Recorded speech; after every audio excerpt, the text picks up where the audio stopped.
Joining me is the Chief Executive of the Peace Hall Trust, which runs the fabulous Peace Hall in Halifax, Nicky Chance-Thompson. Nicky, I can see the Peace Hall behind you, resplendent in the May sunshine, and we're recording this while the Peace Hall is uncharacteristically empty. What are you deciding to do when it comes to reopening?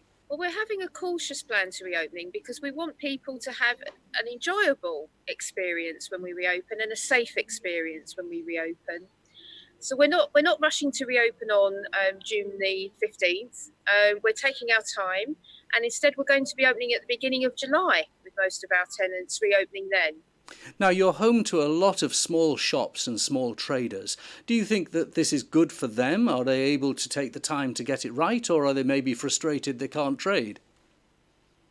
The tenants and myself had a meeting on Zoom a few weeks ago, and we all agreed that we want to get this right. You have one chance to get it wrong, and we want to get it right. So we want to watch how other developments reopen. We want to watch how other shops reopen. This is a very unique building, and so it's not like reopening up a high street or a shopping centre. There are lots of things to consider.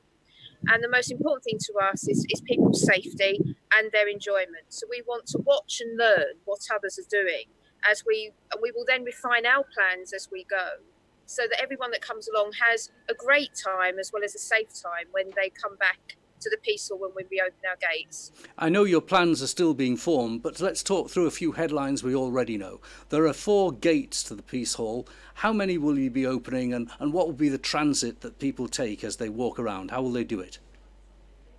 We're going to be opening 2 gates, 1 gate to come in and 1 gate to exit. And this is to ensure that people can follow our intuitive one-way system around the building. And we're going to encourage people not to queue outside the individual shops, but instead to explore the Peace Hall. And if one of the shops that you wanted to go in was busy, perhaps visit another or spend some time on the courtyard. And really the message that we're going to be giving to people is, although we're open to business, we're not business as usual. You know, we are responding to this pandemic seriously, but we don't want to deny people the chance to come and shop here and be here, or for our tenants to trade. Now, the other thing that I understand you're doing is a little bit of restrictions on how many people at one time can come in. I suppose there's a positive in that, because if you divide the numbers by square metres you have and number of people, that's a lot of space per person. We've worked out that if we socially distance safely in here, we're looking at 500 people in the Peace Hall at any one time. And when you come into the Peace Hall, you will see that 500 people disappear very quickly. It's a very expansive courtyard, as you can see behind me. And that's a number that we've agreed with health and safety experts feels appropriate for where we are right now. And we will look to continually review and refresh that as time goes on, and in line with government policy. I've got some flashback film of January, and you can see it's pretty easy to absorb them.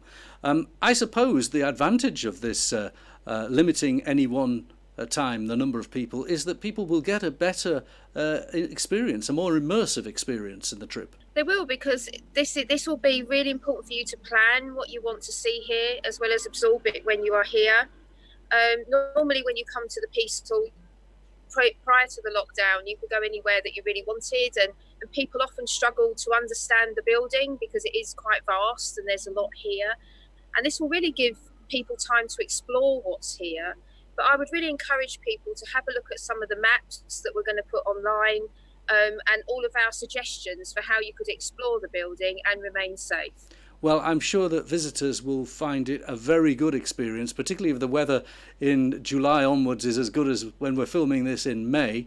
Best of luck, keep safe, and keep those plans coming along. Thank you, Nicky. Thank you, Graham.